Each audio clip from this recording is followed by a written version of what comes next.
Right, welcome to English Power Boost. ඔයාට අද කියලා දෙනවා ලස්සන phrases දෙකක්, right? එකේ active voice, passive voice දෙකම අපි සාකච්ඡා කරනවා. ඒ නිසා අග වෙනකන් රැඳී ඉන්න ගොඩක් වටිනවා ඔයාට ඔයාගේ ඉංග්‍රීසි ස්පීච් එක ස්පීකින් ඇබිලිටි එක පොෂ් කරගෙන ලස්සනට කතා කරන්න අවශ්‍ය වෙන phrases දෙකක්. අපි කියනවා නිතරම ඇය ගිහිල්ලා ඇති, අම්මා උයලා ඇති, තාත්තා ඇවිල්ලා ඇති, ඇය හොරගම් කරලා ඇති, right? ඇය හොරගම් කරලා ඇති කියලා අනිවාර්යෙන්ුත් කියනවා. ඇය හොරගම් කරලා ඇති කියලා සැකසහිතවත් කියනවා. ඇය හොරගම් කරලා ඇති. අම්මා ඔයලා ඇති. අනිවාර්යෙන්ම ඔයලා ඇති. අම්මා ඔයලා ඇති කියලා ඩවුට්ෆුල් සැකසහිතවක් කියනවා. ඕකේ මේ දෙකටම පාවිච්චි කරන්න පුතා phrases දෙකක් තියෙනවා. මොකද්ද phrases දෙක? must have may have. must have may have එකෙන් පස්සේ අපි පාවිච්චි කරන්නේ ක්‍රියාවේ තුන්වෙනි ස්වරූපේ. ඒ කියන්නේ past participle of the verb. right?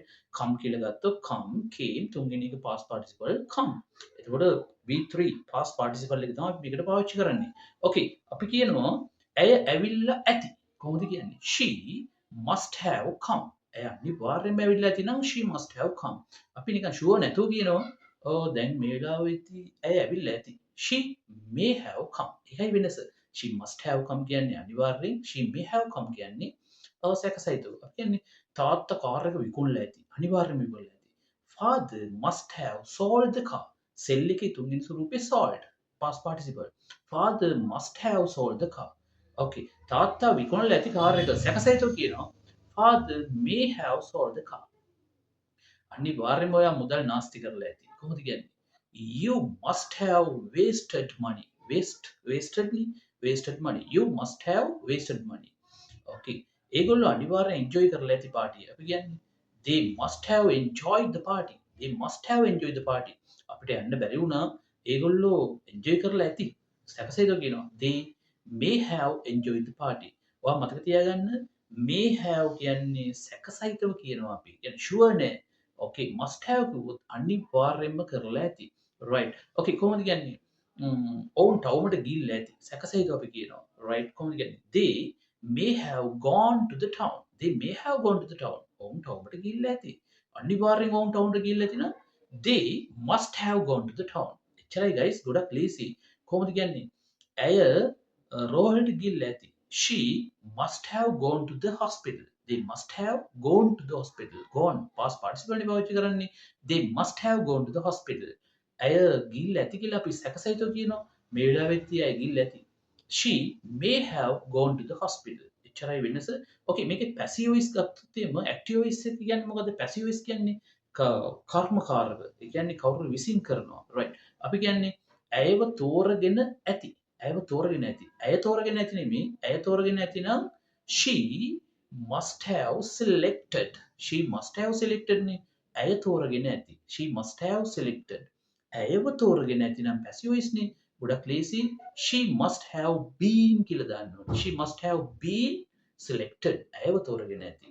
okay ඒක may have දැම්මොත් එම්මයි. සැකසහිතව කියනවා නම් she may have selected. ඇය තෝරගෙන ඇති. ඇයව තෝරගෙන ඇති නම් she may have been selected. you understand?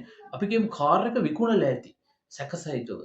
okay the car may have been sold.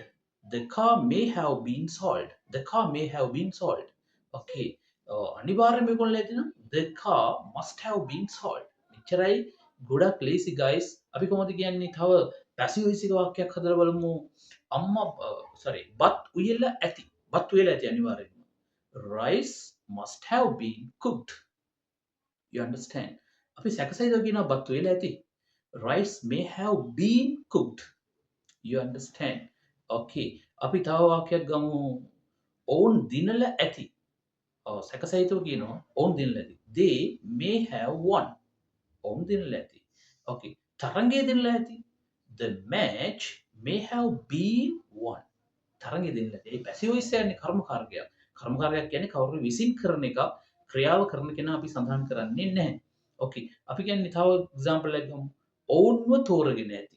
Passive voice එක. ඔවුන්වනේ තෝරගන්නේ. අනිවාර්යෙන්ම ඔවුන්ව තෝරගෙන ඇති නම් they must have been selected. selected.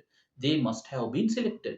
අපි සැකසහිතව කියනවා නම් they may have been selected. ඔවුන්ව තෝරගෙන ඇති. ඔවුන් තෝරගන්නවා නම් they must have selected ඔවුන් තෝරගන්නවා ඔවුන්ව තෝරගන්නවා නම් they must have been selected okay must have been may have been පටලවා ගන්න එපා දෙකේම සිංහල තේරුම ඇති කියන එක විතරයි අනිවාර්යයෙන්ම ඇතිනම් must have සාමාන්‍ය විදිහට අපි කියන්නේ කරලා ඇති ගිහිල්ලා ඇතිනම් may have okay තව active passive දෙකම පොඩ්ඩක් මිශ්‍ර කරලා බලමු අපි okay කොහොමද කියන්නේ ඇය බත්තු යන්නේ නැති. ඇය බත්තු යන්නේ නැති. She must have cooked rice. She must have cooked rice. She must have cooked rice. Okay. She may have cooked rice. දෙකම පාවිච්චි කරන්න පුළුවන්. Must have වත් අනිවාර්යයෙන්ම කරලා ඇති. May have දුවොත් සාමාන්‍ය විදිහට කරලා ඇති. Okay. but උයලා ඇති. කොහොමද කියන්නේ? Rice must have been cooked. බත් උයලා ඇති.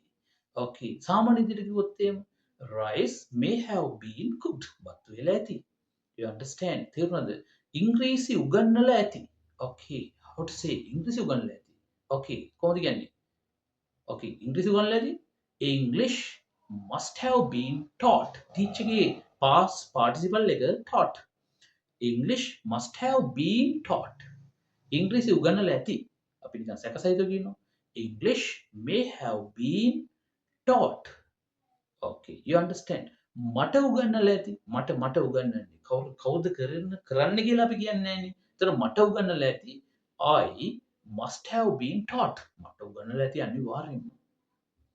right okay ඇයට උගන්නලා ඇති she must have been taught ඇයට උගන්නලා ඇති අනිවාර්යෙන්ම she must have been taught ඇයට උගන්නලා ඇති ඇය උගන්නනවා නම් she must have taught ඇයට උගන්නනවා නම් she must have been taught ඉතින් මම හිතනවා ඔයාලට හොඳට තේරුණා කියලා. එහෙනම් පහලින් කමෙන්ට් කරන්න ඔවුන්ව තෝරගෙන ඇති අනිවාර්යෙන්ම. තරංගේ දිනලා ඇති අනිවාර්යෙන්ම. right අනිවාර්යෙන්ම. පාර සුද්ධ කරලා ඇති අනිවාර්යෙන්ම. කොහොමද කියන්නේ කියලා guys පහලින් කමෙන්ට් කරන්න. right see you in a nice next video. එහෙනම් subscribe කරන්න අමතක කරන්න එපා. okay